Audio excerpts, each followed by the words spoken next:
What's up everyone, Elmi here. So, I've been wanting to make another Home Alone video for quite a while now, and so I decided to do something a little bit different. We've seen how the injuries occur and like how doctors diagnose it, but what happens if someone took like a whole Mythbusters approach to it? And that's exactly what the channel VSauce 3 does here. He makes a video called "Could You Survive Home Alone?" And you know, he's going over, I believe he's just going to cover the traps from the first movie and see what would happen if someone actually did this in real life. And as we all know, there are several of these booby traps that would actually cause death in real life. So Kevin McAllister is the last kid you would ever want to mess with. So let's see how this guy experiments with the booby traps. Here we go. Let's do this.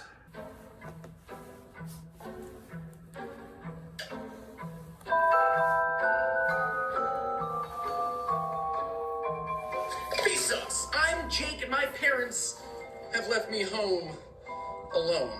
Which is scary because I'm only 8 years old. But the silver lining is that being 8, I have an intuitive understanding of thermodynamics, mechanical engineering, and just physics in general. Which is good because there have been a lot of robberies in my neighborhood. So to protect myself, I've recreated some traps from the movie Home Alone.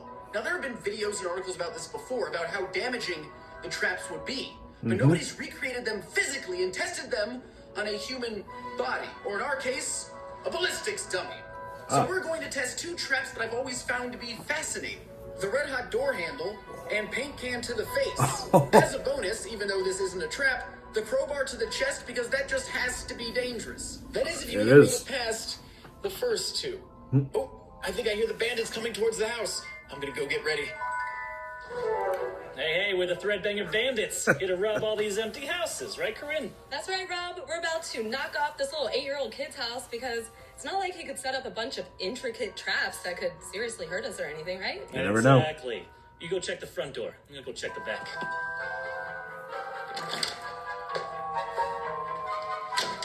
Now we need to heat up a door handle to such a literal degree that it glows red, becomes incandescent. That is the emission of electromagnetic radiation from a hot body that makes it visible. In the film, they use an electric barbecue lighter placed on the interior side of the door, and the heat then transfers from the brass knob through the steel spindle and into the exterior knob. That'll probably set the door on One thing to fire. consider before we start. The object that is holding the hot door handle.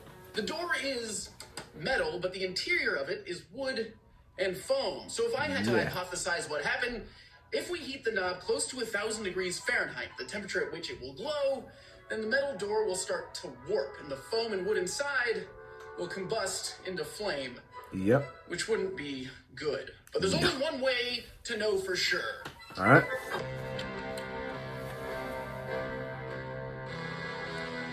Oh man. Oh, he's got a thermal camera. Nice.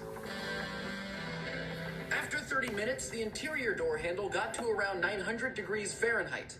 The external doorknob, only about 65 degrees Fahrenheit. It's taking a very long time. So to speed things up, we're going to use this map gas torch to get things a little bit hotter, a little bit more quickly. That's cheating. You only did it through the barbecue heater, not with a blowtorch. The exterior doorknob only got to about 115 degrees Fahrenheit, which still wouldn't be that pleasant to touch, but wouldn't do that much I was about to say, damage. it's not much. The interior doorknob, however, we got up to a total temperature of 1,400 degrees Fahrenheit, which is incredibly hot. To test how badly it would burn, instead of using a hand, we used pork belly, which has similar skin thickness, and held it on the door handle for 3 seconds like in the film. And the burn results were pretty similar to the movie and pretty severe. But more importantly, what did happen, which I thought would, is that the interior of the door lit on fire. The wood, the foam burned, the metal right here warped. We actually could see some fire coming out of the doorknob. Over hours, you could probably get the exterior doorknob to heat up, probably not hot enough to actually glow, to be incandescent. But the interior doorknob definitely would get there over a long enough period of time. The doorknob is darkened now. And it should be noted that with this going for hours, the door would most likely totally light on fire, which kind of defeats the entire purpose, because then the villains could just walk right in. So, you know. Or the whole place burns The down. hot doorknob is very similar to the blowtorch to the head trap from the film, which my friend Mark Rober and I tested on his channel. And speaking of skulls and Mark Rober, let's find out what would happen if a can full of paint were to hit you in the face. To help explain the star of my favorite black and white gangster film, Angles with Filthy Physics, mechanical engineer Mark Rober. Okay. I'm gonna give you to the count of 10 to get you ugly, yellow, no good. Oh, VSauce, it's you. Let's talk paint can to the face physics. So, a standard gallon of paint weighs about 13 pounds. Now, in the movie, they drop this from the top of the stairs when the bandits are about halfway up.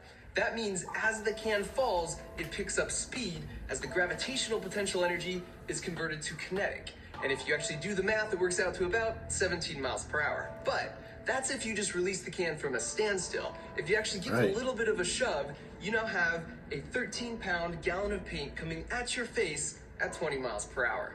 Oh.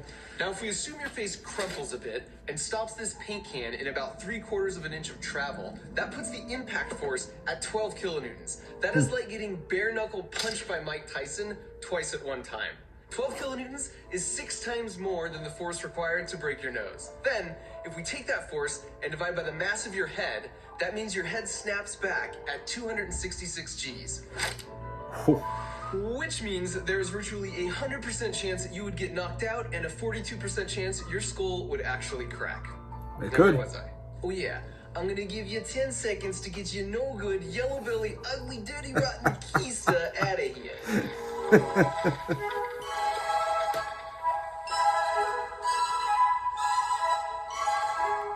As Mark was saying, your skull cracking is definitely not good. Also because the way the can would hit the head, the bandits would most likely experience an unhealthy amount of whiplash, causing even more damage to the brain. And knock their teeth After out. this trap, your burgling days are most likely over. Hey, I'd imagine. he's at the top of the stairs. My hand's pretty burnt. I think I have to go to the hospital. Oh, come on, let's get him.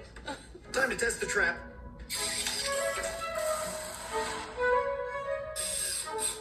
What is this? Oh, okay.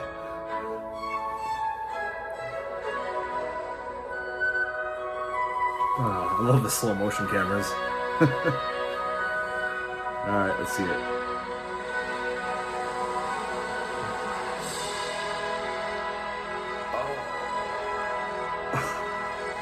Oh, it causes the can to fly open.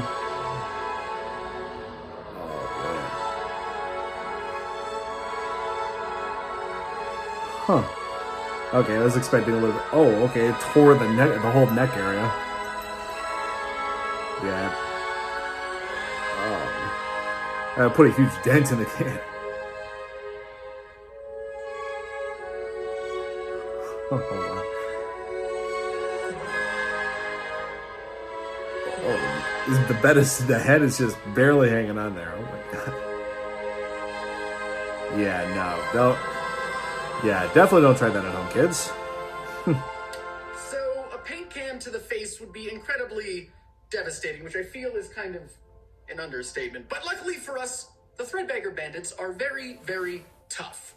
So this brings us to our last test. A crowbar to the chest. I just need one thing. Oh, here it is. Yeah! Oh. Why is this happening to me? Rob, what are you doing? Don't move. Rob? I love how they just reenact this in a real cheesy The way. crowbar weighs about 5 pounds and is swinging through the air at around 35 miles per hour. It will deliver a total force of 15,000 newtons, about 4.5 times the amount of force needed to break an average human rib. It broke through the skin, 7 ribs, and in this test actually punctured the lungs and heart. Oh, man.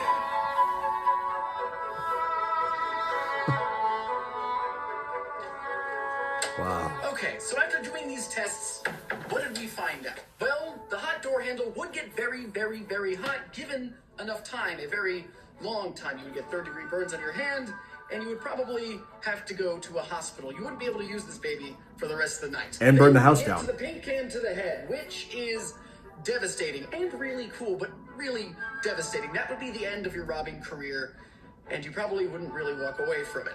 But you do somehow, and we get to crowbar to the chest, which not only breaks your ribs, but also punctures your internal organs And that's not good.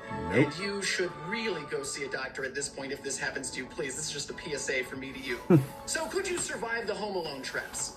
Most likely, probably, No. pretty much, no, you couldn't. Which makes me think that I should check on Rob and Corinne. And as always, thanks for watching. Nice.